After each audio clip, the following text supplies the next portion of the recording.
We're going to transition here to our third topic because we talked about briefly a little bit on the 3DS. And people get mad at me whenever I bring up this.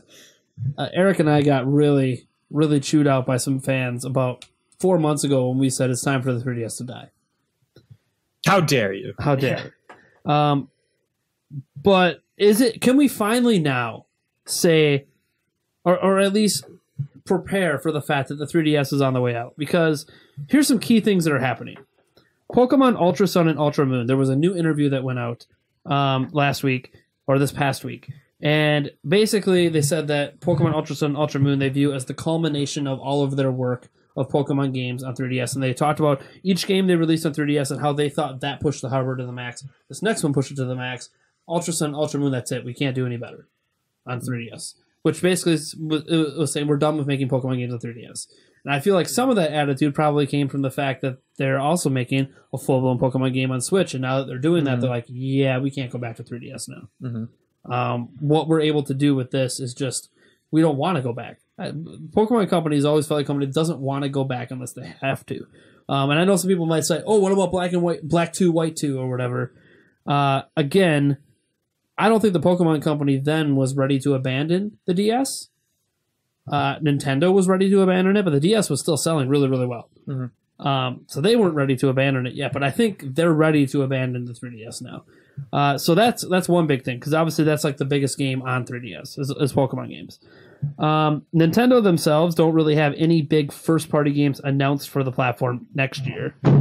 And in Nintendo's NPD, where Switch was number one 3 months in a row, Nintendo actually said, instead of listing like, 3DS is like the second or third or fourth best selling, or the SNES Classic is the second or third or fourth best selling, they said the combined sales of 3DS and the SNES Classic took one of the top three sales slots, which gave Nintendo like 2/3 of the sales market in the United States. But they combined the sales of the 3DS and SNES Classic to do that, and I guarantee you the SNES Classic probably made up a vast majority of those sales, but they didn't want to say that because it would sound like they've already abandoned the 3DS. Yeah. So, what are you guys' thoughts? Because my fans of us, or fans of me anyways, I've already heard me say several times, I've been done with the 3DS since Switch came out. Yeah. I 100% agree. I think the Switch, I'm amazed every time they announce a new game for the 3DS. I thought they were going to completely shift everything like, this year. Why is Mario Party Top 100 not coming to Switch? Yeah, I mean, yeah. It's a system that has two controllers built into it. Why are we not? Yeah, that would make a lot more sense. I think the reason that they've supported the 3DS this long, and like you were saying, you were surprised to see every time they announce a game for the 3DS. Nintendo kind of has this track record of once they're done with a console, it's like literally we're done. Yeah. Boom, gone. And I think that has kind of polarized some of their consumer base to the point where it's like, why am I going to buy a Nintendo console when you're just going to be done with it? And I you know what I mean? And I think that they're trying to say, hey, look, we can continue to support a console after we're ready to drop it. For those of you who, maybe can't go out and purchase the newest, greatest thing right now. And I think that's, like I said, why the death of the 3DS has been drawn out, is because they honestly need to show that they can gracefully end a console and not just abruptly cut it off. See, I don't think that's it at all. I think what happened is the Wii U was terrible in terms of sales. So that also pisses people off. You gotta watch. So yeah, I know. I mean, it's just a statement of facts. You're just literally reading the numbers. No opinions here. It was terrible. I mean, I didn't say the Wii U was terrible. I said the sales were terrible. That's a fact. You can't dispute that. I know 13.5 million is a large number, but look at gaming history. But not really. It's nothing. So I think everything they have done this year, including even Ultra Sun and Ultra Moon, was because Nintendo didn't know the Switch was going to be a success. Mm-hmm. They knew the 3DS was their primary moneymaker over the past 3 years. really probably the past 5 years. But the Wii U did become profitable towards the end. But 3DS has been the thing that they've been getting a majority of their income from. Now maybe they're getting a good chunk from some of their mobile games like Fire Emblem Heroes, obviously Switch. But all their plans for the games this year were because if Switch didn't work, if it had an awesome launch month and then just tanked like Wii U did, they were going to keep the 3DS train going. I don't know if they come up with a 4DS next year or whatever the case may be. 3DS is kind of they needed something in their back pocket. Yeah, it's kind of like when they launched the DS. If people remember back when they launched the DS, they kept emphatically saying this is not a replacement of the Game Boy Advance. This is a new pillar of gaming. We're going to continue to support the Game Boy Advance. And they did until the DS became a success. Then suddenly there was no more Game Boy Advance games. It's because when Nintendo is they don't. I wish they would do this more often. But when Nintendo's launching a brand new product that they aren't 100% confident is going to be a success. Now, that's not saying that they weren't confident about Switch. They definitely, everything about the marketing, about the games, everything has been extremely confident. Was confident, but you can tell in how Nintendo's had such a hard time catching up to demand that they weren't this confident, right? And they always thought, Breath of the Wild might give it a kick, but then it might die. Maybe people don't care about ARMS. Maybe people aren't ready for Splatoon 2. Maybe no one's going to care again until Mario, and then after that, no one's going to care again until, I don't know, Smash Bros. Or something. I thought for sure that the Switch was going to have a way to play 3DS games on it. I know that was a very ignorant thing to think. It's okay. I mean, it's... So Nintendo's been emphatic this whole time that, Switch is a console, a home console. It replaces the Wii U. It does not replace 3DS. We still have future plans for handheld gaming, which is really weird because the Switch does handheld gaming. So they're really weird with their marketing. But, they want to market the Switch as a home console, and that's fine. I think as much as we think it's silly, it's more of a portable than a home console. I think it was actually smart marketing to do that because the idea is yes, it's a portable system. But you don't want people viewing it as a portable. You want them viewing it as it's a home console that's portable. And again, right. That's just in case the thing flops. Yeah. You don't want to market it as a portable. Yeah, you'd be like, oh, this was our next 3DS and it flopped, so now trust us on our next. Yeah. Plus, I could see people getting confused that I could play this on my TV too? I didn't know that. Yeah. So I don't... When I say it's time for the 3DS to die, or can we finally say that it's dying out... sales numbers are already backing it up. Sales-wise, this is one of the worst years for sales of 3DS ever. There's obviously hasn't been as many huge games coming from Nintendo on it. Yes, obviously Pokemon's going to sell well. That's going to increase sales of the 3DS or 2DS XL. And yes, they released the 2DS XL this year. Nintendo had a plan in place before this year happened that they just stuck to. And I think the fact that we haven't seen any big games announced for 2018, and that doesn't mean there aren't any. Someone out there is going to find that one or two games that were announced.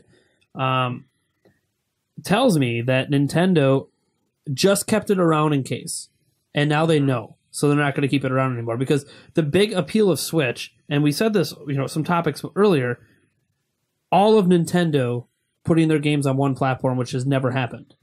In the history of Nintendo, NES, Game Boy came out pretty quickly after the NES did. And Nintendo has been splitting their game development over two platforms forever. So that we don't even know what a Nintendo is like putting all their games on one platform. For all the people that are always like, Nintendo has game droughts or they don't release enough games, which is really odd because the game droughts are typically because they didn't have third-party games. Nintendo was actually overall releasing more games than all other companies in the industry. If you count all the 3DS games and all the Wii U games they released, it just wasn't on the one. It just wasn't on one system. So because it was the system went through a drought, not the company as a whole. Yeah. So putting all those games on one platform, one helps with game droughts, and two, and I think that's a huge appeal of Switch. Is everyone's like, so I'm going to get my Pokemon, which has already been announced for it, my Animal Crossing, my Fire Emblem, because Fire Emblem, again, has also been announced for it, which has only been on 3DS this generation.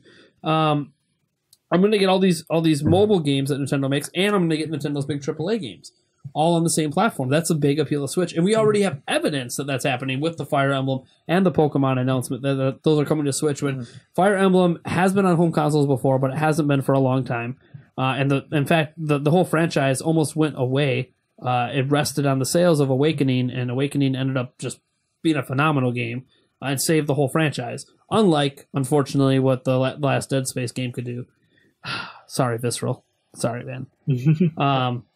But yeah, so they did what Visceral couldn't do and released, not all Visceral's fault, obviously, but released a game that saved the Fire Emblem franchise. Fates ended up selling really well as well. And then Animal Crossing blew up with New Leaf, and then they kind of made a bunch of side games.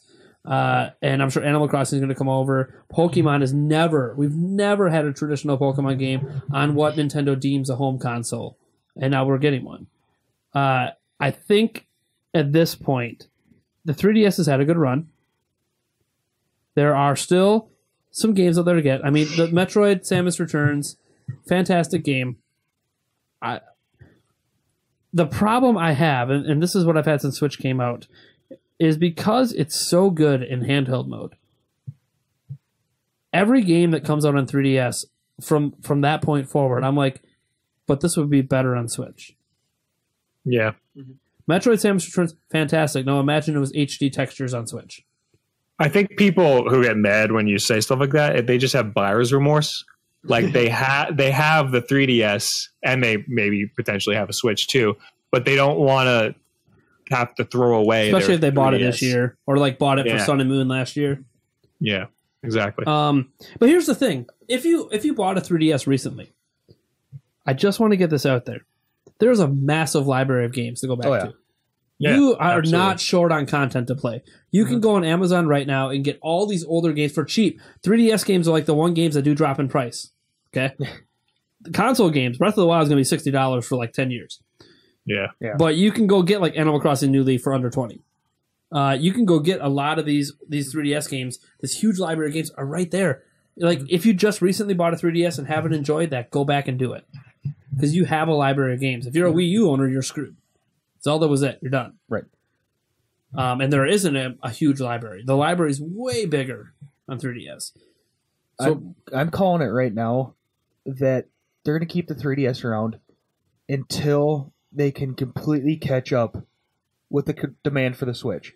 Because right now, why would they stop the production of the 3DS or stuff for maybe not necessarily new games, but like Samus Returns, bringing old games into it until they can completely catch up with the Switch, because people can't get the Switch, but they can get the 3DS. Last year nobody could get a 3DS during the holidays. Yeah, well, not a lot of people Pokemon know Sun that, and not a lot of Moon. people are looking out for 3DSs. Yeah, Pokemon Sun and Moon really was a culmination of things because Pokemon Go came out and it did. Pokemon Go brought a lot of attention to 3DS. It did what Nintendo wanted mobile games to do: drive their console sales, drive sales of games on the console. Even though Nintendo had like nothing to do with it, they might have thought that is exactly what we want to happen with Super Mario Run. Which, who knows? Maybe Super Mario Run did make more people pay attention to Super Mario Odyssey. I don't know, because I was paying attention to Odyssey the whole time. Right. Yeah. But how many people got Super Mario Run, and now maybe when they load up the app, they see an ad for Odyssey on there? I don't know if they do. I don't have Super Mario Run on this phone. I had it on my iPhone, and of course, the iPhone transfers don't transfer to Android, so I'd have to buy it again, which is why I don't have it. We can find out. You can find out. Yeah, I'm just curious because that feels like a very smart thing they should do. Oh yeah, at least like once per week. Say, hey, absolutely, I'll load it up right now. I'm actually just curious because they absolutely should be doing that. I mean, I don't know why they want that. Feels like a missed marketing opportunity. If they're not. Same thing for Fire Emblem Heroes. Like they should have an ad for Fire Emblem Warriors on there. I don't know why they want. Yeah, it's a great advertising platform, for... Yeah, I mean, I know Pokemon Go didn't have ads, but Pokemon Go had a lot of its own issues it had to deal with back then. So they obviously weren't going to focus on marketing. Plus, nice. There it is. Let's go. Nice. See, indeed, immediately. You're right. No, this segment of the podcast is done. My bad. Yeah, it's okay. It happens. We've had it happen with some other segments too. I was actually surprised that Sega didn't take down the one. We had 5J Gaming on, and he had the collector's edition of the Sonic Mania. So the very first thing he does is like press the button so it says Sega. Yeah. And I'm like, oh, dang it. Copyright strike. Don't do that. Yeah. Even though it was awesome. We ended up not getting struck. That was cool. But That's not good. You can clip that section of my audio. I'm not worried about it. You know what? If you're recording with a mic, you're not going to get anything. Yeah, usually it's not a big... Like, if you do off-screen footage of games with game audio, they usually don't get claimed either. That's another way, by the way, to get around things. If you do off-screen of the trailer, you might be able to show the trailer. Just food for thought. I've never tried it, but I know off-screen footage of anything else doesn't get claimed. Oh, that's a good idea. So you might I'll actually... just film my computer with like a shaky can hand. You'd have to make it obvious that it's off-screen. So, like, you'd have to show like, the bezel of your monitor or something. But I'm not seeing anything here. Well, No, the one thing I seen when I popped up is it was telling me about the remix pipe. okay. And that's pretty much it. Yeah. Well, it's also not launch week yet, so... Right, yeah. So they might not be having anything going up till next week. Well, or they might not have anything at all. Maybe they're not going to use it that way. Maybe they're just going to use correlation. You're thinking Mario, you type in Mario in Google, and Mario Odyssey pops up. I don't know. I completely... Yeah, I don't know. I completely agree with you. They should have some kind of sort of thing ad on here. Yeah.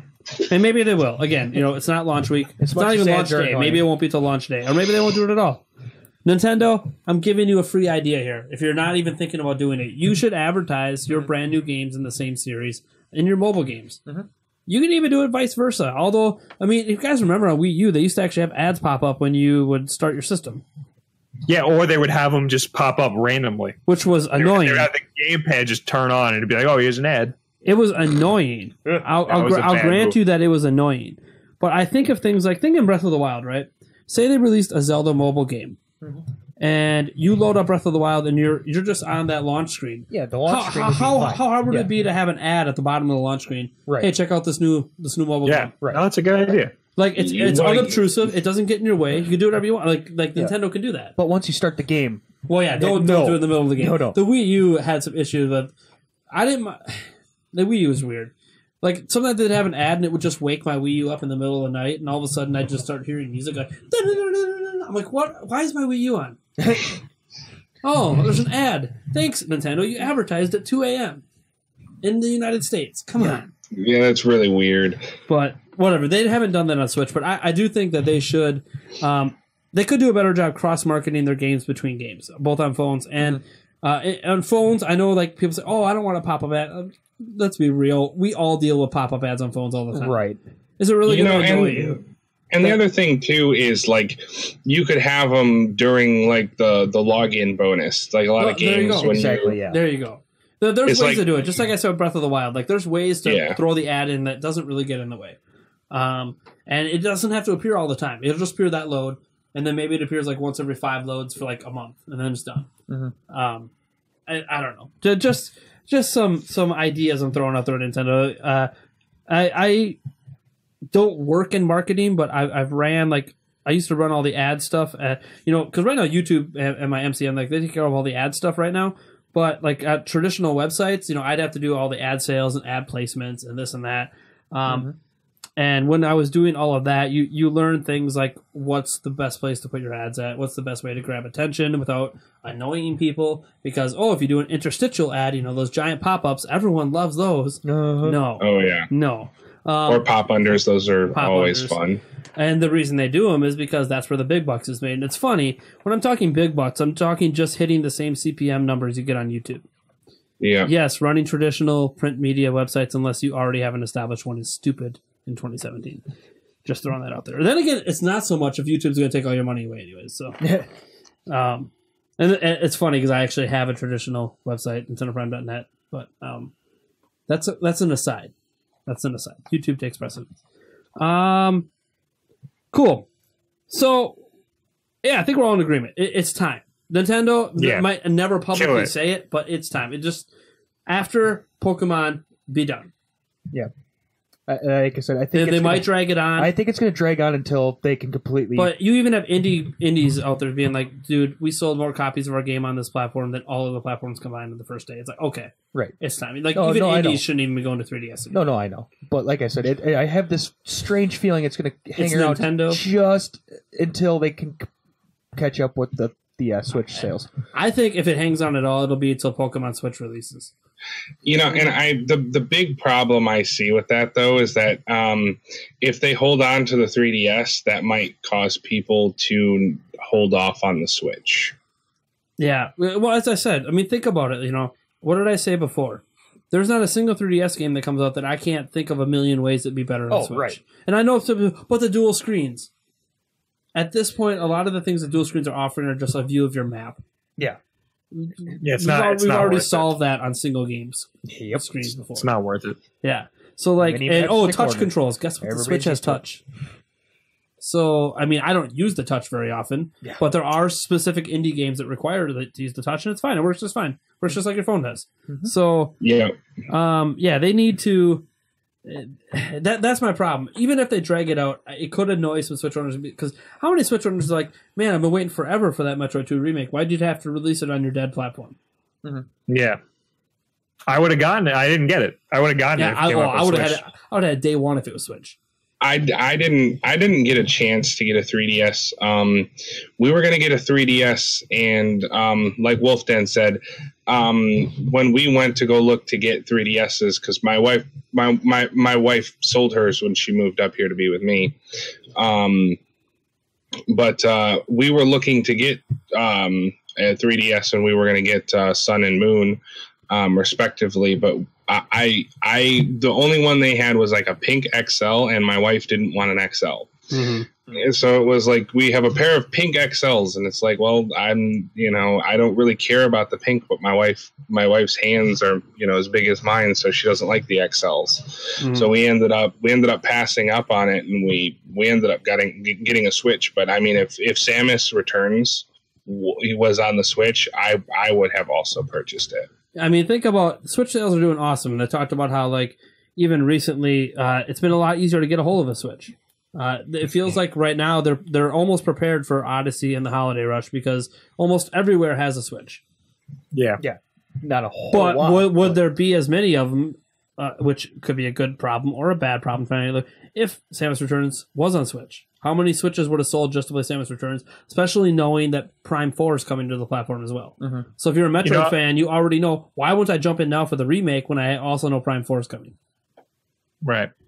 Anyways. I was with somebody, and we were at a store, and he's like, hey, look, they have Switches. I was like, wow, that's awesome. And he's like, yeah, man, I guess the hype's done, isn't it? No? Well, okay, so if they don't stock them, then bad on Nintendo. But if they do stock them, bad on Nintendo. If they don't win the October NPD, maybe we can start saying Nintendo's doomed all over again. Yeah, after all, it's the launch month of Odyssey. Launch month of Odyssey. Yeah. They're just finally meeting some freaking demand here. Yeah, it's like, God forbid they have units on the system heading into holidays. Right. Yeah. I mean, oh man, Switch is just, the fad's over. We're done. Yep. Yep. We're done. Before we have all these big games coming, nobody cares. Nobody wants Odyssey. Nobody wants LA Noire or Skyrim or anything. We're all over it. 3DS it's going to be impossible to find. Everybody, get your hands on one now. It's going to be really hard to get probably till January. Yeah. Once we get to the Black Friday weekend and beyond, guys, like enjoy. If you want a Switch and you're not going to be someone who's waiting to maybe get it as a present from somebody else, and you just know you want to buy one, get it now. Now. Or if you want to get one for somebody else, get it now. Get it now. Now's the time. Yeah. Don't wait until the holiday rush happens, because there probably isn't going to be any sales on it anyways. It's the first year the platform came out. There's never sales on it first year. Yeah, you're not getting to sell.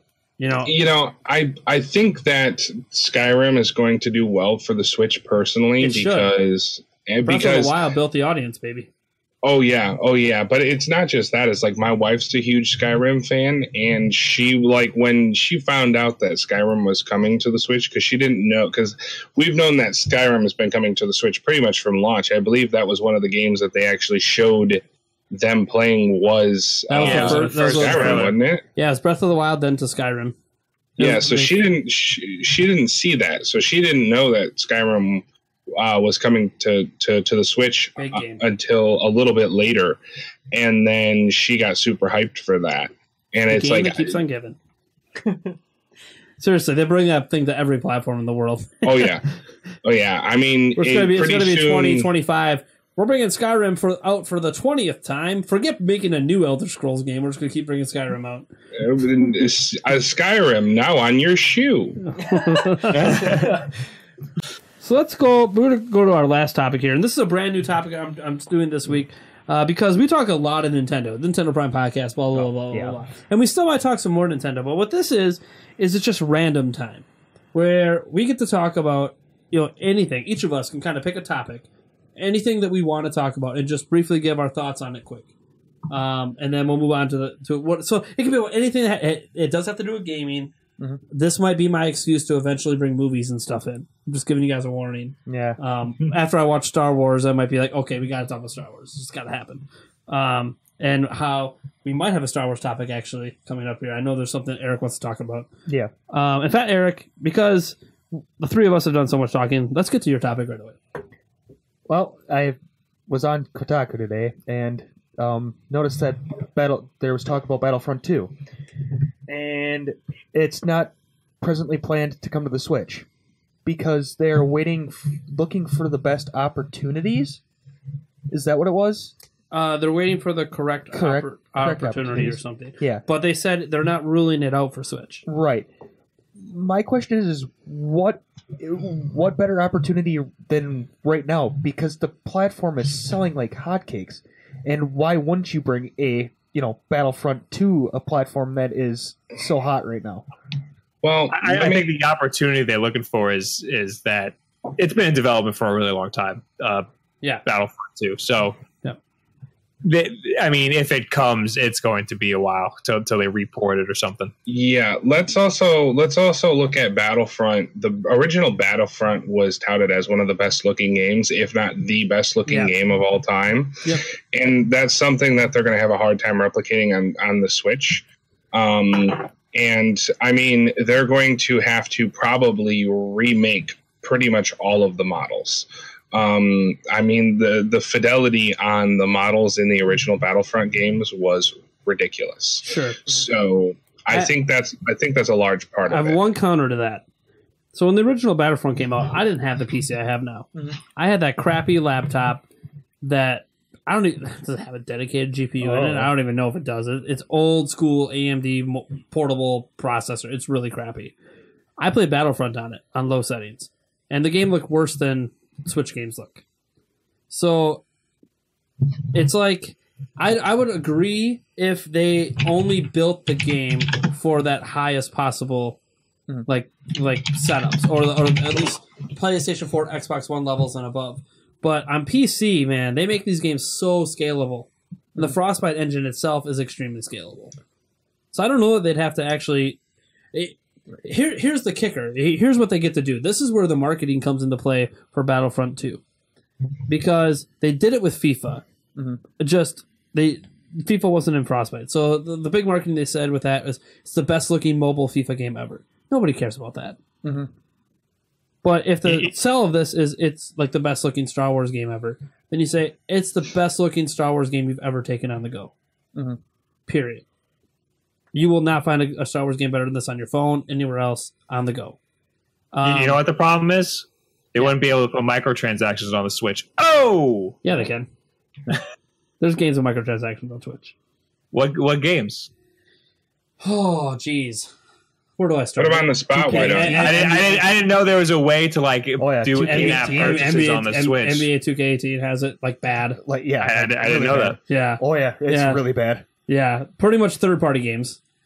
Yeah, so FIFA has it as well. And I know, I kind of know the opportunities they're talking about. Is like they're looking for time to actually dedicate to program this. I understand that. I think it was just poor choice of wordings. Because it almost sounds like it was PR speak as well. Right, yeah, right. It was just a very poor choice of wording because we're waiting for the correct opportunity. Sounds like we don't think the Switch is going to do well, so we don't think this game is going to do well on it. So we're not going to quite. To be fair, and this isn't really being fair necessarily to EA. It's being fair to Nintendo. EA hasn't really given their best efforts to a Nintendo platform in a long time. Right. See, like Ubisoft in the past has at least tried. Okay, like we got Watch Dogs late, but if you played Watch Dogs on Wii U, it was still pretty good. It's pretty comparable to the other versions of Watch Dogs. Assassin's Creed 4 Black Flag was still really, really good on Wii U. And, obviously they keep having the Just Dance, and they just did, Mario plus Rabbids Kingdom Battle. Fantastic. Right now, at least for another week or another few days, if you guys listen to this when it comes out, actually, best Switch exclusive, in my opinion, until probably Mario Odyssey. It's Ubisoft has kind of a history of at least some semi-success with Nintendo, so they're continuing to bring games. Obviously, we don't have Assassin's Creed Origins. Again, I think like Battlefront 2 and these other big games coming this year, just in development too long, and they weren't dedicated to Switch yet to do it. And again, you don't have an issue with it. But it's just like Wolfenstein 2. It's not releasing this year because it's not ready. Right. But I don't think your issue is that it's not coming this year. It's that they're making it sound like the Switch. Yeah. Right. It's not really successful enough for us to consider it yet. We're not going to rule it out because, oh man, it sells 50 million units next year. We have to bring all our games. Right. I think it's just poor wording. I think it's just EA. Yeah. I think EA has not given good treatment to Nintendo fans in a long time. No, that's not the same. Like FIFA 18 on Switch is fine. It's a good little game. Nothing wrong with it. Outside of the fact that the animation, like when people say about my hate on FIFA 18, it's not that it is missing like the my career, the story mode thing. I don't care about that per se. It's that it's not the same. It's the same thing. It's not. The animations are not the same. The physics are not the same. It's not because it's on a different engine. It's not the same. And I don't necessarily fault EA for that per se because, they probably don't have Frostbite running on Switch yet. They said a long time ago it can run on Switch.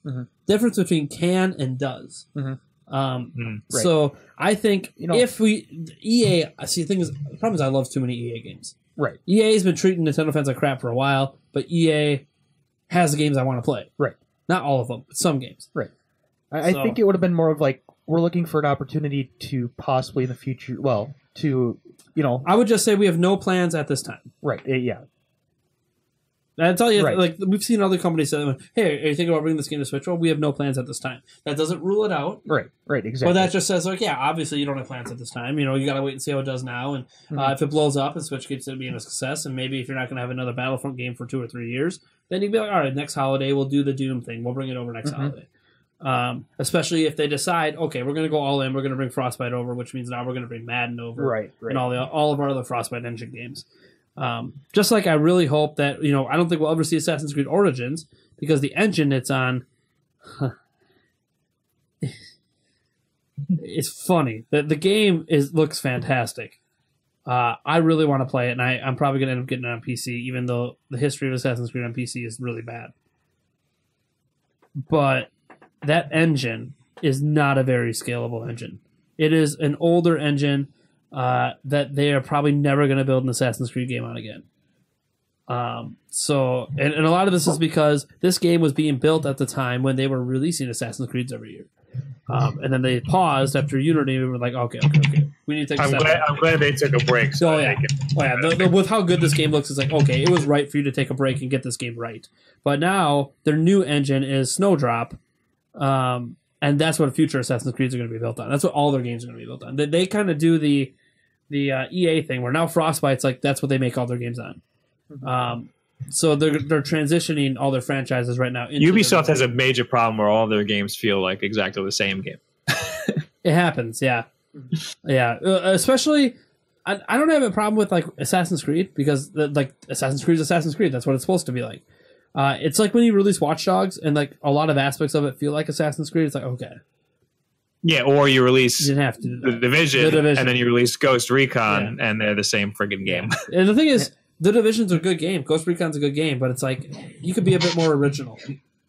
Yeah. I think they just found something they're really good at, so they just keep repeating it, and it's like that's fine, but stick to one franchise, please.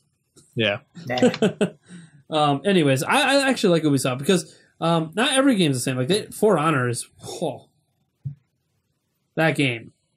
That game is intense. It's a game that is not going to get like any recognition in Game of the Year awards. That game is so good, so good. And they also have. I pray to God they don't turn Beyond Good and Evil 2 into like another Ghost Recon or something. Oh yeah, forgot about that. Yeah, forgot that's a thing that's happening. Well, I mean, because this is the second time it's been announced, so Yeah. it got re-announced, and it was all CG trailer. We haven't seen gameplay yet. So, oh wait, no, we did. Sorry, correction. They did have a little bit of gameplay of it that I didn't realize until after E3 was over because it was all behind closed doors. So it is a real product that exists, or at least is being worked on. Cool, nice topic here. I mean, I'm a Star Wars fan, so Yeah. I would love to see all Star Wars games on Switch. Right. I love, well, all the good Yeah. Star Wars games. Yeah. Like the canceled one. Yeah.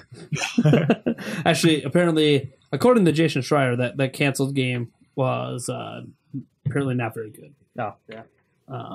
Really now? That's what he said on Twitter. He said, I know everyone's assuming it got canceled because it's single player, multiplayer, they wanted blah, blah, blah. When it turns out what EA doesn't want to say is that the game, from what he heard, was just a big hot mess, like a steaming pile of it just wasn't working. That's what's fun. And the thing is, you can't come out and say that because that makes Amy Hennig look like she really wasn't as good as she was touted to be. Coming from Naughty Dog. So, maybe she wasn't the talent, basically. Right. But, I mean, that doesn't mean she's not good at something, obviously. But, leading everything on her own, maybe not. Maybe her in conjunction with other people can create something good. Anyways, I mean, I can't blame them for taking a shot with her, of course, because, and again, we don't know anything. It's all speculative, but I guess that'll be my topic, a little bit. It's just the whole EA closing Visceral Studios. I don't have as cynic of a look at it as other people do. Because yes, EA is going to EA, right? EA's bought up so many studios over the year and closed them.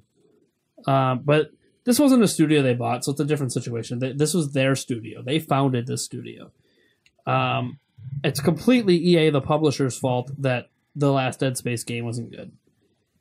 Because they basically listened to their marketing team and said, look, it needs to be multiplayer, it needs to have microtransactions, it needs to do this, it needs to do that. And it just wasn't Dead Space anymore. Mm-hmm. It was an okay sci-fi game, but it's not Dead Space. So I blame EA for the failure of that, and EA for killing off their own franchise like that. That just sucks.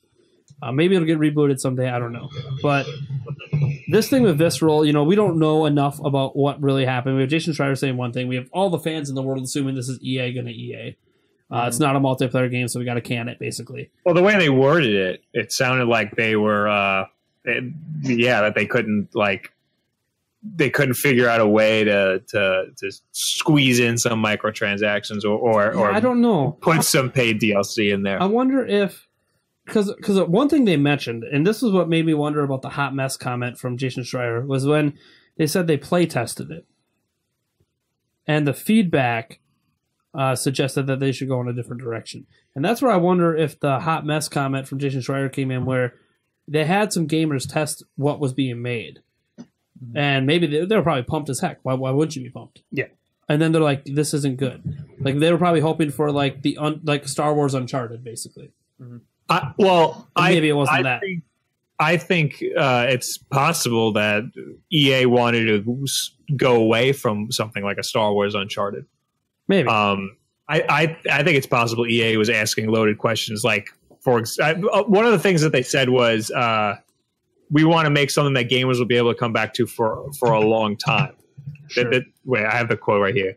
It has become clear that to deliver an experience that players will want to come back to and enjoy for a long time to come, we needed to pivot the design. So something like Uncharted, that's not something you're necessarily going to play more than once or twice. Well, it all depends. If they take it like the Witcher 3 route and you have DLC releasing over a couple of years, major DLC that ends up being a huge sales success, then yeah.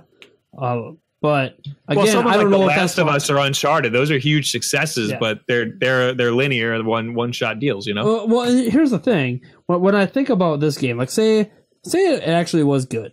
We don't know. We're never going to see it. I mean, we might get leaked assets from it someday. I don't know, but like 10 years. Yeah, like 10 years from now. Sometimes you always get some of those like old developers, like, hey, I want to release some work I did.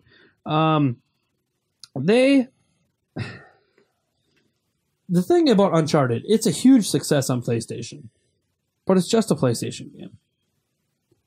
I always wondered how an Uncharted-like game could perform if it was multi-platform.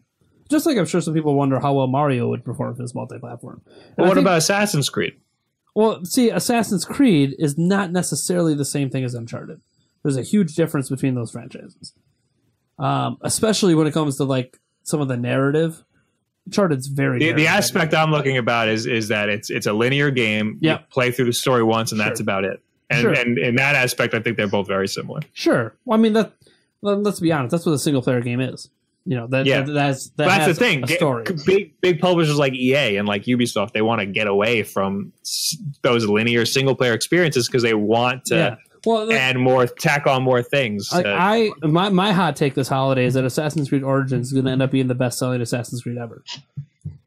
And that's a tall task. I'm gonna buy it, and I didn't buy the last two. That's a tall order because I have Unity here. Why do I have? I didn't even play this. Why do I have Unity here? Someone else bought it for you. Snuck it in there. Yeah, what the hell? I didn't even buy it. I guess I did buy Unity. All right. Next thing you know, the Syndicate's laying around there too.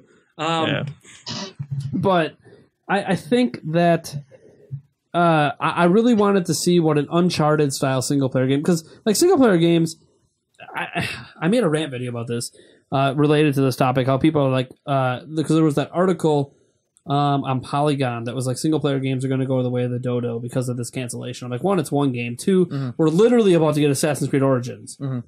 Like, are you not paying attention?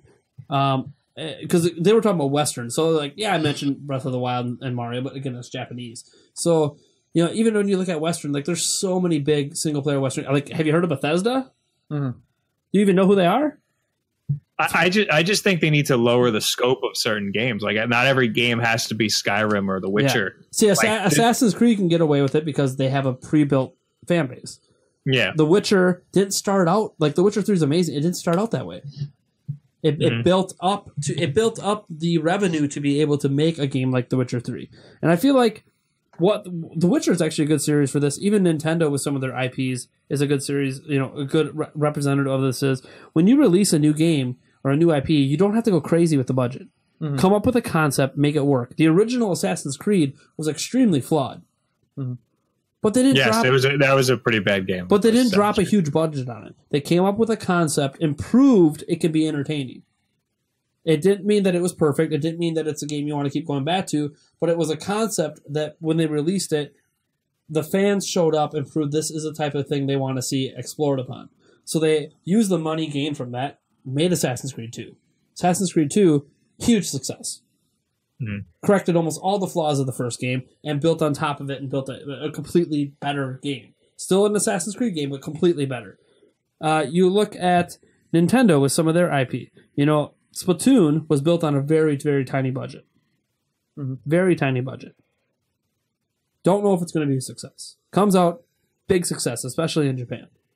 Have more money to spend on Splatoon 2. And you could argue is Splatoon 2 iterative, blah, blah, blah. Splatoon 2 is, by and large, a bigger, better game than Splatoon 1. And they could do that because Splatoon 2 is also on a console that people have. Oh, yeah, that's one was on a console that nobody had. That too, obviously. But, you know, the success of the first game allowed them to have a bigger budget for the second. Breath of the Wild, that game would not have the budget it did if prior Zelda games weren't already a success. The Witcher 3 would not be what it was if The Witcher 1 wasn't a big enough success to allow The Witcher 2 to exist, to allow that to happen. It was a snowball effect. And CD Projekt Red's a great example of this because literally they had everything bet on The Witcher. If The Witcher 1 did not do good enough, they were done as a company. They wouldn't even exist anymore. Just found that out. There's an awesome series. If you look up No Clip on YouTube, Danny O'Dwyer did an excellent interview one-on-one with all the developers and the guys, the whole history of the Witcher series. It's fantastic. Like the stuff that studio went through and the environment they were in, how they went from just this tiny studio that was translating games into the studio that made one of the greatest, you know, modern day franchises. It's just amazing story. Even if you don't like The Witcher, you'll appreciate how they got there. Because I know someone, one of my old podcast buddies from Zelda Informer that absolutely hates The Witcher. He would appreciate the hard work it took to get to where they are, even if that's not the game for him. But you look at how The Witcher advanced. That's how I know. Obviously, you know they did have a lot riding on The Witcher 1, but its budget was still relatively small. And I feel like when you're starting new IPs, that's what people need to look at doing. Is this game that she was working on, Amy Hennig was working on to build this epic Star Wars game. And I understand it's a Star Wars game, so you're going to have a little bit bigger budget than usual, especially with the exclusivity. Yeah, that's the thing. It has the brand recognition. Yeah, you have the brand recognition. So you're going to have a little bit bigger budget than usual, but I still think you need to release a game that proves your concept first before you go all out. Mm-hmm. So if they had released this game as a smaller thing, maybe even try to pull a Telltale Games thing, where you have a chapter, where you release chapter 1 just to see what happens. Mm-hmm. And if people like it, you build upon it. And then eventually you come out, okay, we're done with that. Now we're going to release a full game using the money we made off of that. That's bigger and better, blah, blah, blah, blah. But a lot of studios don't do that in the West. Mm-hmm. A lot of them are, let's go big or go home. Especially EA. EA, I give them all the props in the world for investing heavy money into new IP or dead IP that haven't been around for a while, trying to bring it back. But EA, the main problem I have with EA is they're very focused on revenue numbers, which I understand. Multi-billion-dollar company, you got to worry about revenue. Don't think. I mean, this last generation, let's not pretend Nintendo was suffering internally. There was, a lot of pressure from investors as their stock just tanked from the Wii era, and Nintendo saw some rough times. They didn't fire anyone. They actually expanded their teams because they're Nintendo, and that's just what they do. I mean, they're very business savvy. They put billions away in the bank, so they didn't go blow their wad after the Wii.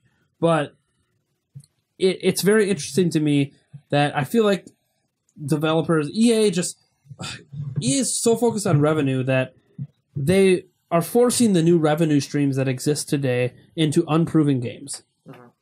So you have the loot boxes, microtransactions, and DLC, right? Those are the three big extra ways to make money. DLC is whatever can exist in pretty much any game. You can release multiplayer maps. You can release. I guess there's not really DLC you can do for like a Madden, but you can do the other two revenue streams in Madden if you want. Those streams of revenue work on games that are established, right? You can get away with microtransactions and loot boxes in something like Madden Ultimate Team because people are going to buy Madden anyways. Right. You can get away with it even in Battlefront because people were fans of the first game, so they're going to show up for the second.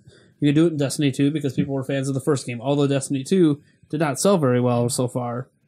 I don't really know why because I didn't play the first Destiny, so I'm not exactly sure what happened there. Maybe franchise fatigue, I don't know.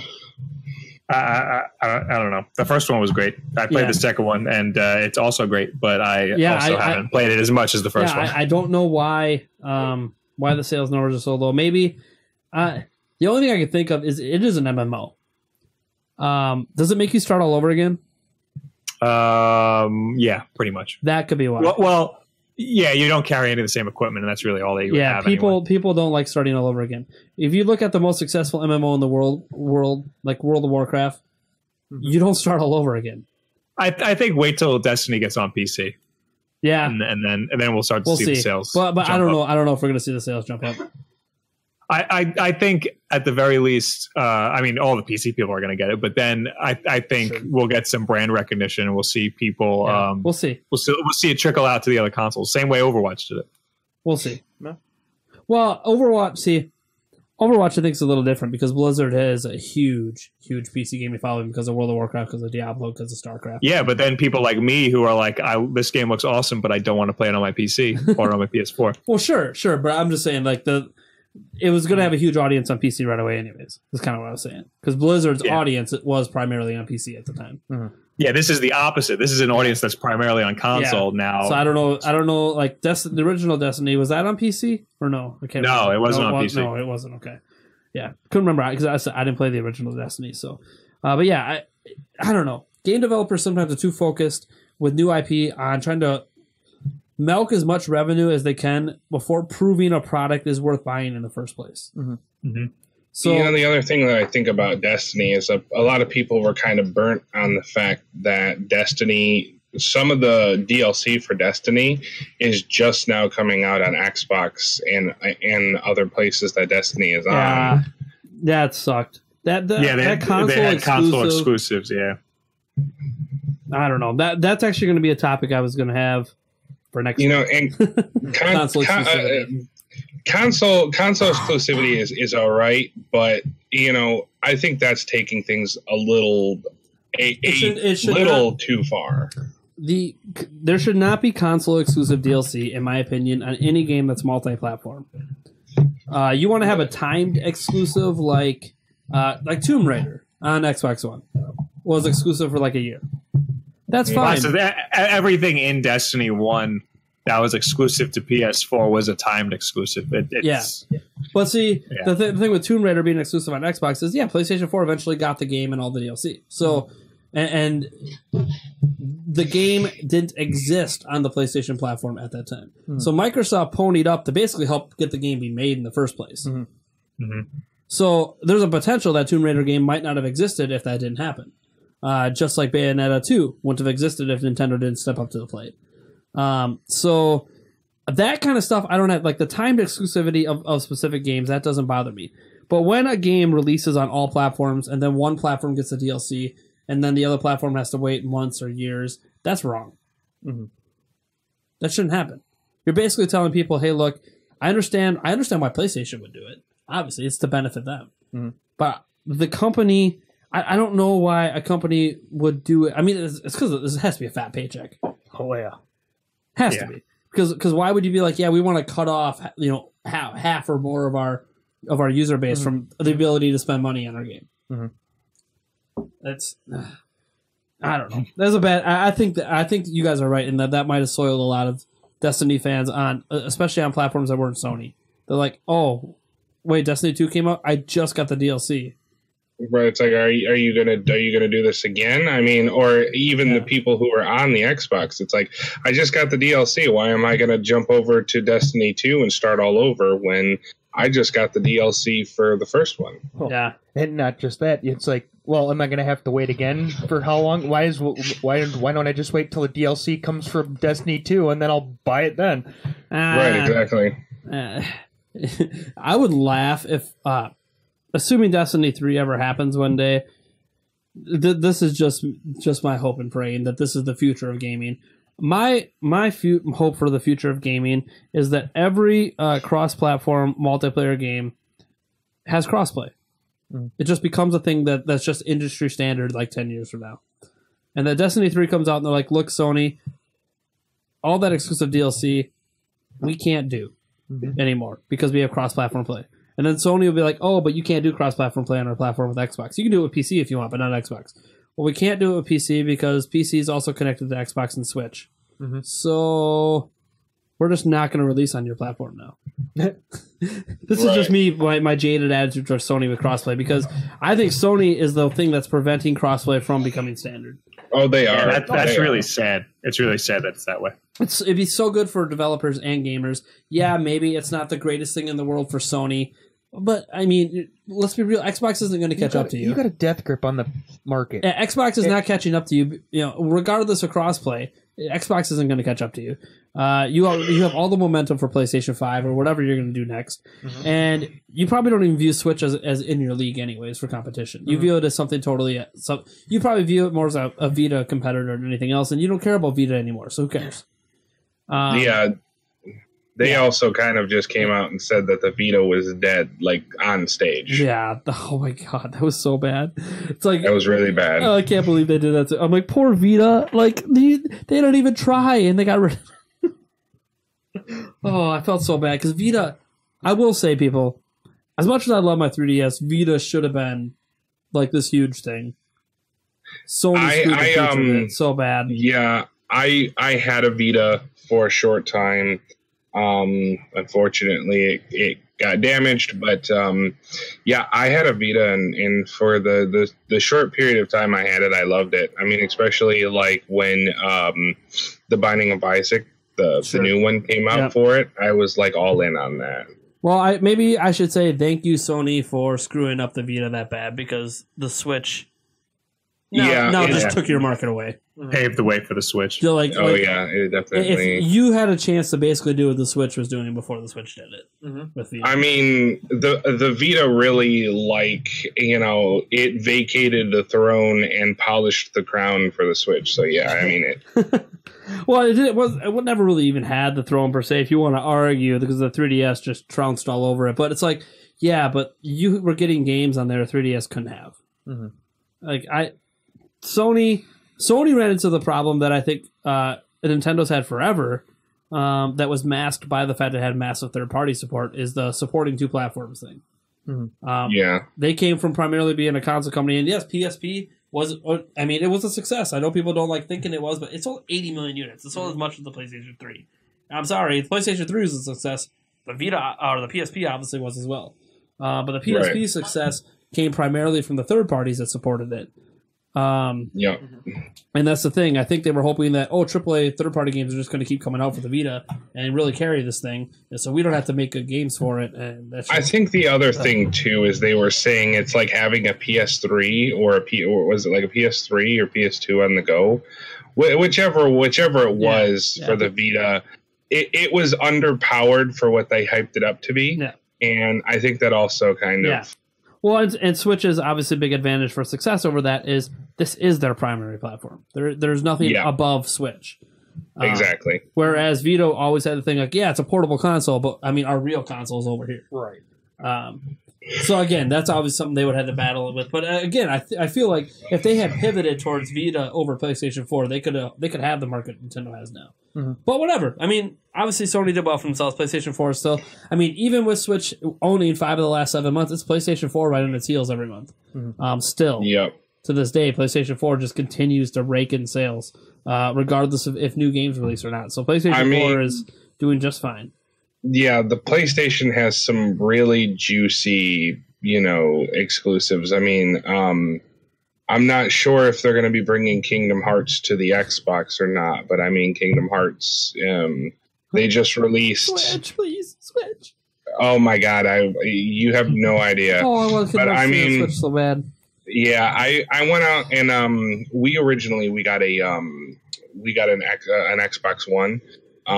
Because that's what my brother had. Yep. And then I bought a PS4 for Final Fantasy VII Remake, which I know is coming to more platforms, but Final Fantasy VII is my if it ever comes out. yeah, if it ever comes out, because they've played just the tip with that game for so long. Just the tip. That's awesome. Yes. It was we're doing it, we're not doing it, we're doing it, we're not doing it, we're doing it, we're not doing it, and it's like, oh my God. But so if that ever comes out, I wanted it because it's my all-time favorite game. Sure. So and then the Switch came out, and I was like, man, I already have 2 consoles, man, 2 consoles. And then I seen a lot of stuff for Breath of the Wild, and they were talking about like Super Mario Odyssey, and I was like, oh man, you sold me. You need the trifecta. You need the trifecta. Oh yeah. I was like, all right, take my money. Take my money. Now I can just play every game that ever comes out. Right. Bob, you got anything you want to bring up? Random topics. What'd you guys eat today? Oh, good question. Yeah. So I had Moe's. It was great. You guys like Moe's? I've never heard of it. Yeah, neither right. No, it's a burrito place. We need to seg this into gaming somehow. You guys play any food related games lately? Actually, I haven't played Overcooked yet. I really want to play it. I haven't tried that. I actually do have a topic, if you don't mind. Oh no! Oh boy! Go for it. Let's do it. Final topic of the day. Here we go. I'm a huge fan of League of Legends, and I play League of Legends a lot, and it has a huge esports market that I feel that Nintendo is trying to get into with like ARMS and with Splatoon 2. How do you feel about Nintendo trying to break into the esports market?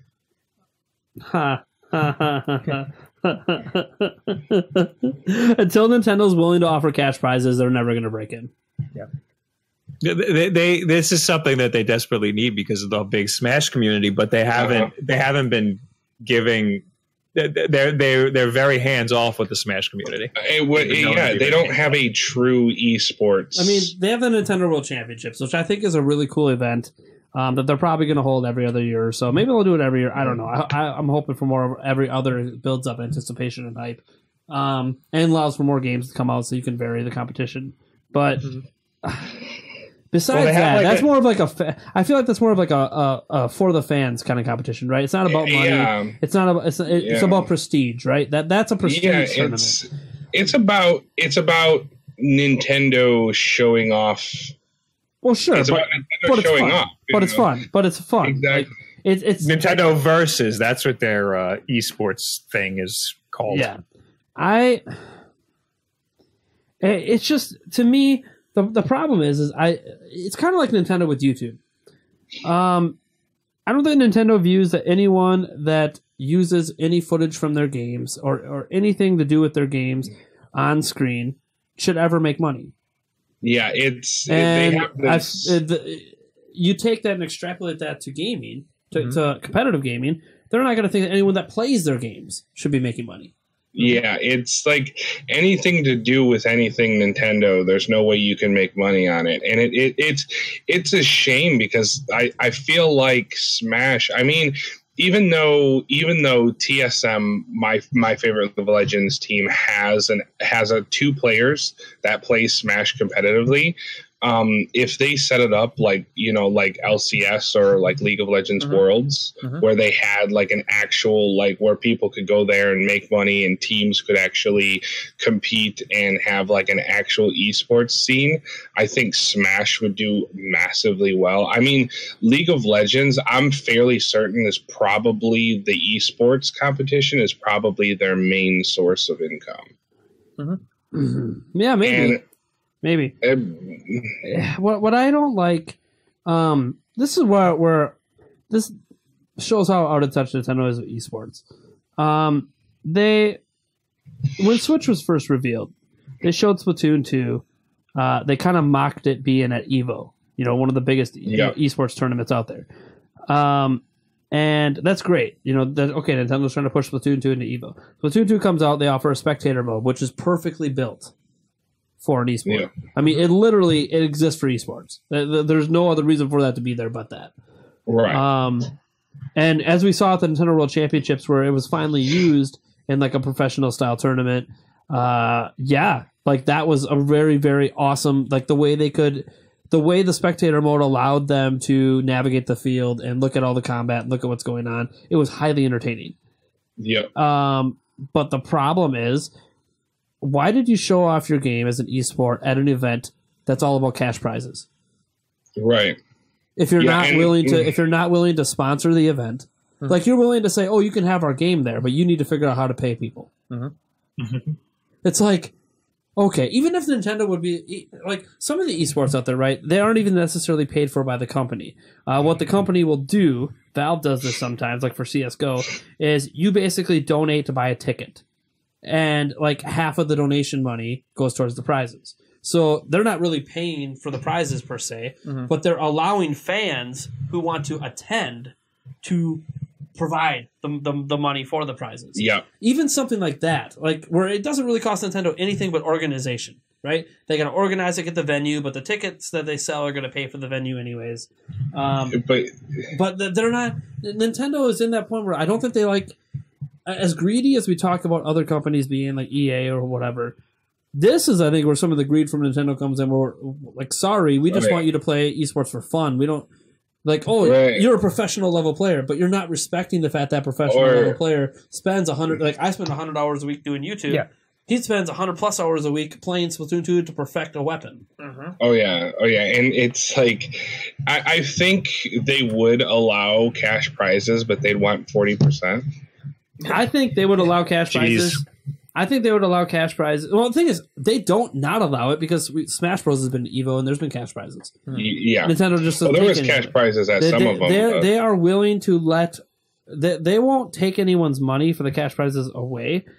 They will allow it to happen if the community can organize it and do it all themselves. Like, well, they're not going to advertise it. They're not going to... Funnily enough, ARMS just missed the final cut to be in EVO this year. It was very surprising since the game hadn't even released yet at the time. But there was this huge push to try to get ARMS, a fighting game, into EVO.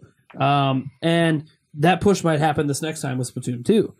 And that's fine, but then EVO and the people organizing it have to come up with the money for the prize for it, which is fine. EVO is like the biggest tournament in the world. Between all the viewership and everything, they can afford to pay. But to make it a professional esport, it's more than just EVO. It's not just that one event a year. Nintendo actually has to put these people time and are effort into it. competing year round. And I see on the Nintendo Versus Twitter account they have their right at the top banner is ARMS, Splatoon 2, and Pokken tournament. Pokken tournament, another fighting game. It seems like they want so hard to push towards this esports thing because they see and the just rapid have, like, success. Everybody, because there's so much money in esports, and that's all anybody ever talks about when you bring up video games to somebody who doesn't really know much about video games. They're always like, "Oh, I hear about this esports thing." Well, yeah, if you think about try to get into that. The Nintendo World Championships was broadcasted on cable TV on Disney Junior. I think it was one of the Disney channels. It might have been Disney XD. I don't remember. And it ended up being like the 20th most viewed cable TV esports thing of the year. Which was huge for Nintendo. Like that's actually really, really good. When you looked at the list, that sounds like a very specific thing. 20th most viewed esports event. Yeah, because well, you got to remember the top. But 10, like on TV, 20th most viewed network television esports event. Yeah, are there 20? There's way more. But like esports televised? Esports is blowing. Dude, ESPN has it now. Yeah, I know that. Esports, but like, how many events are they televising? A lot. To put it this way, guess what game was the most viewed esport? I would assume League of Legends or CS:GO. Not even close. No. Candy Crush. Jesus Christ! By a huge margin, like something like 4+ million people turn. How do you competitively play Candy Crush? I don't know. I've never watched one, but 4+ million people tune in to watch it every time. The other big one is like Hearthstone. Yeah, that's another big one. No, this obviously has nothing to do with online viewing. This is just cable network TV. And the reason I bring that up is because cable network TV is money. Big money in cable network TV. So when you're getting broadcasted on places like ESPN and Disney, which again, ESPN is owned by Disney, but Disney seems to be actually one of the most proactive in broadcasting esports. Nickelodeon, I think, does a few now. A lot of children's networks, because esports are big with the crowd that has a lot of time to sit down and watch them. It's Nintendo. I think just like online, it's a market that they desperately want to get into, but they don't understand how to do it. Yeah, it needs to make sense for them for sure, and they're not willing to listen to the community that's already been doing it this whole time. On how, like when Hungry Box, wasn't it just last year? He made a stand after winning a Smash Bros. Tournament, and he stood up and he gave us a little speech in his little victory thing where he's like, he basically insulted Nintendo and said, "It's time, Nintendo, for you to step the hell up because this community is going to go away. We're at a financial tipping point where this community just can't exist. Like, oh yeah, I just won $1,500. That's my money that's paid rent for the next 3 months. Because if I stop playing Smash, I'm not going to be good enough to compete in the future tournaments. It's like Nintendo, just like YouTube. Nintendo, like fans out there, I think YouTube isn't a job. Nintendo doesn't think it's a job. Yeah, it's also Nintendo not wanting to support Smash Bros. Melee. Melee. That's obviously like when they come out with a new Smash game. Well, that would be the perfect opportunity to try to back something like this. I think like Hungry Box and all these other top Melee players would gladly move over to Smash Bros. For Wii U or a new Smash game on Switch if Nintendo would back it financially. Be like, look, and they absolutely should. It gets complicated because a lot of the professional gamers that can do it for a living, it's not so much the tournaments, it's the sponsorships. They're the ones that pay your bills. And tournaments are your fun money. And you have to do well, otherwise you're not going to have the sponsorships. And that's the thing. I think like Hungry Boss's stance is that, well, the sponsorships aren't really there for Smash right now. They're just not. And Nintendo should be like the primary sponsor of a Nintendo game. But they're not. So we'll see. I think the big thing is, that's obviously Melee, a totally different community that it's whatever. Nintendo wouldn't push Melee anyways. But I mean, it's interesting too when you see Street Fighter 2 is still a big thing and that's still being pushed. I don't know. Maybe Nintendo should support Melee better. I have no idea. I mean, releasing brand new GameCube controllers, I know would really help that community a lot. Because they're starting to become people scarce. gotta stop using that damn GameCube controller. Like, all right, it was a great controller. It was great, but give it up already. I think they will. A lot of people love they those. will when Nintendo gives us another controller that has analog triggers. That has what? That has analog triggers. Analog triggers. Nintendo's been using digital triggers ever since. What I hate about the GameCube, I mean, I love the GameCube controller, but what I hate about it when playing something like Smash, which I am not good at, so don't take my word for anything. We're not pros here. But, Trust us. Yeah, the triggers, there's so much distance that it needs to travel. Yeah. That's why I like playing with just the freaking Pro controller when I'm playing Smash on Wii U. Yeah, it's the bumpers, they're like switches, Players would adjust if the sponsorship showed up for a certain Smash game. Players would adjust, and just the Melee community would go away if they knew they could make money playing a different Smash game.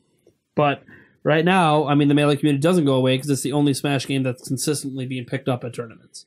I think, I don't know.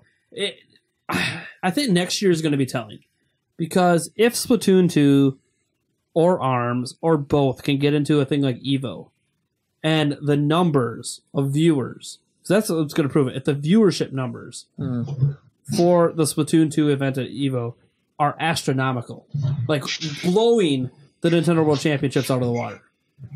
Because now we're not seeing like people just randomly thrust at games they didn't know they were going to play. We're seeing pro level players actually like that practice for this going at it from across the world. If we see huge numbers for it, that might wake Nintendo's eyes up, since Nintendo was the one that wanted it in EVO in the first place. Right. Because then Nintendo would be like, holy crap, look at this. There was 2 million people that tuned in to watch this. Why are we not doing something with this? Oh, as we talk to the people at EVO, they say, because the companies that do something with it, sponsor it, get the TV contracts, do this, do that, get a cut of all the revenue, plus they help provide prize money, and it ends up working out where everybody wins. That's what happens with League of Legends. Everybody wins. Yep. Literally everybody wins. CSGO, everybody wins. There is no loser with these esports games that are popular. Yeah. So Nintendo's in a unique position that they have franchises that people want to play as an esport. So just let it happen. Yep. Talk to these people that organize the events. Work with them. They will teach you what you need to do to make money while supporting the community. Heck, they'll probably organize all of it for you. You just have to sign a contract. So I don't know. It's interesting. Again,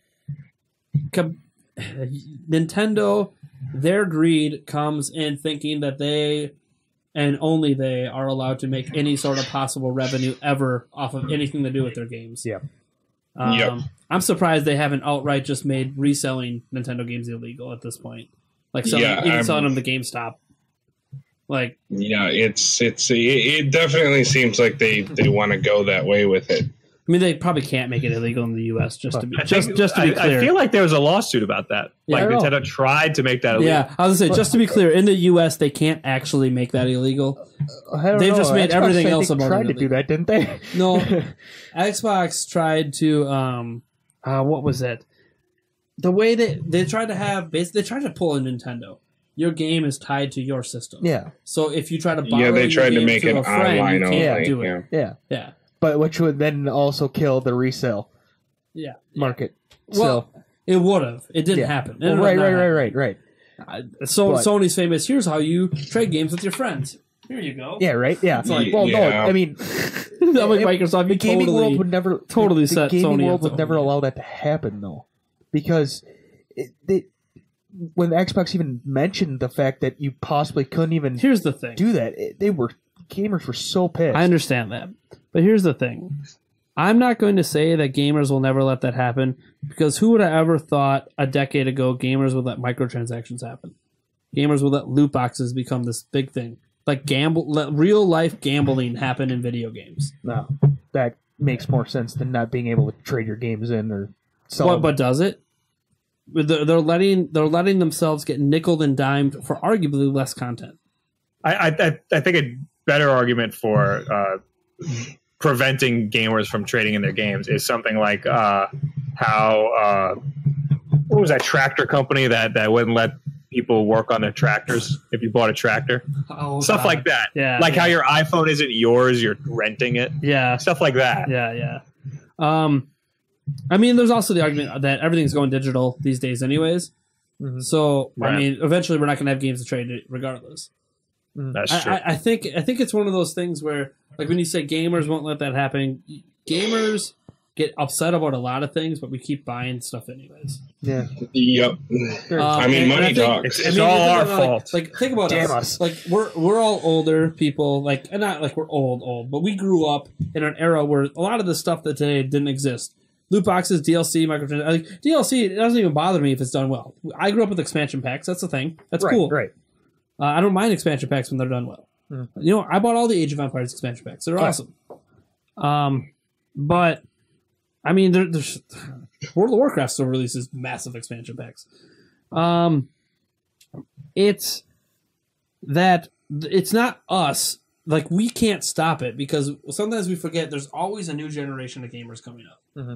They're growing up with the mobile phone market and the microtransactions and the DLC and the piecemealing of games and not even thinking about trading games in because they just download games on their phone. Mm-hmm. Right, exactly. So, like, as these new generations come up, we'll be like, gamers won't let that happen. But, like, how soon is it going to be before the people that grow up in those generations outnumber us? Because we're just going to get older and die.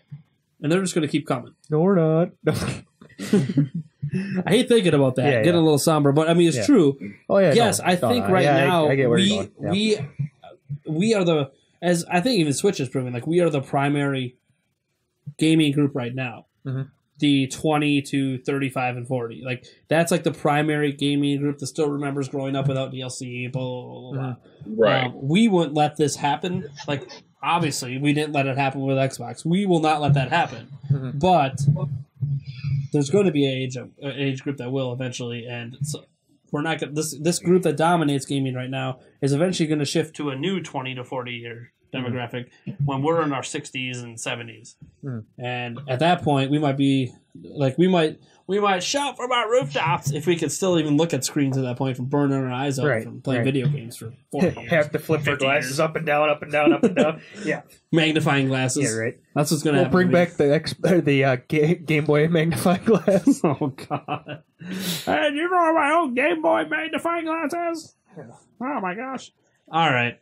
Well, that's going to do it for this podcast. I really, really want to thank our guests for sticking around this long. Obviously, went a lot longer than I planned for it to do, but you know what?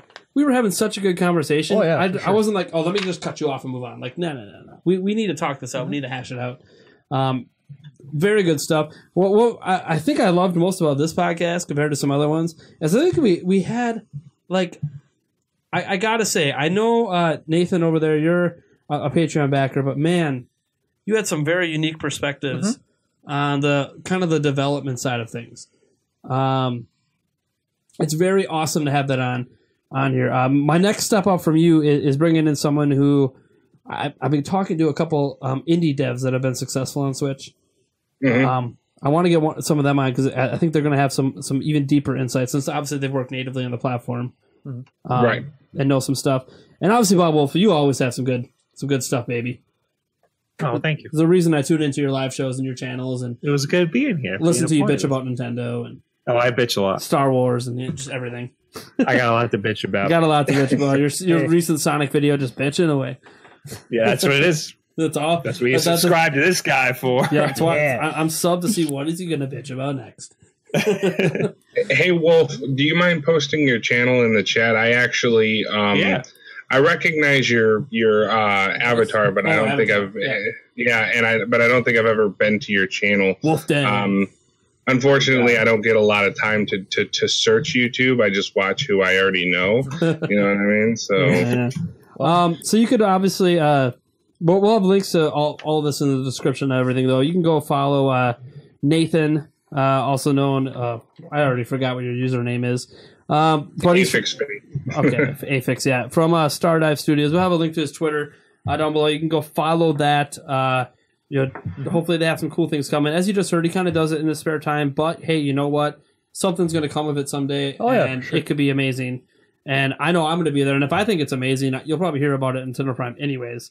As long as I live to see the day that it happens. Well, we're trying to make things pretty simple. We have 2 projects coming up that are pretty easy, and I'm actually in talks with Nintendo on getting a Switch dev kit. So hopefully, nice. There you go.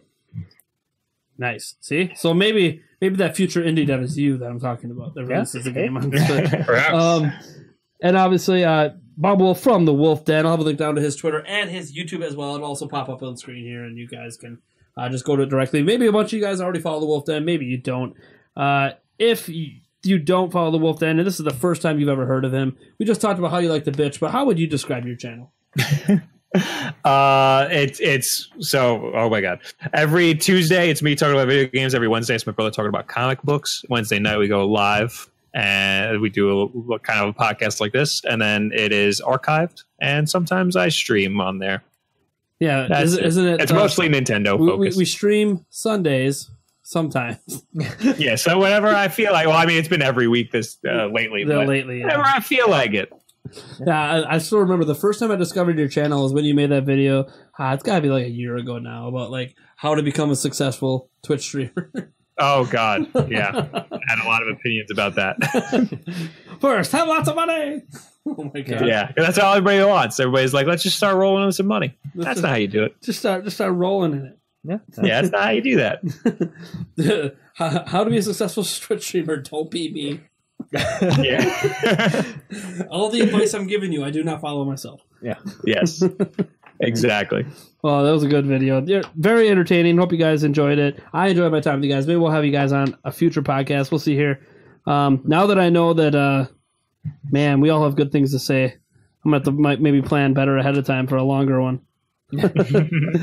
These on the fly ones when I don't plan for them to be this long. Well, whatever. It worked out. Yeah. Thank you guys for tuning in to the Nintendo Prime Podcast, episode 36.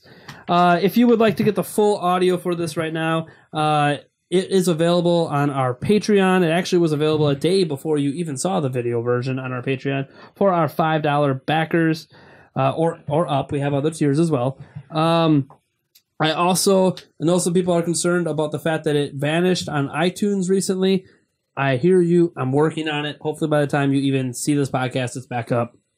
I'm working on something behind the scenes, trying to please everyone, because we have a lot of Android users out there that are like, hey, I don't have iTunes. Okay, I hear you. I got to do something about that.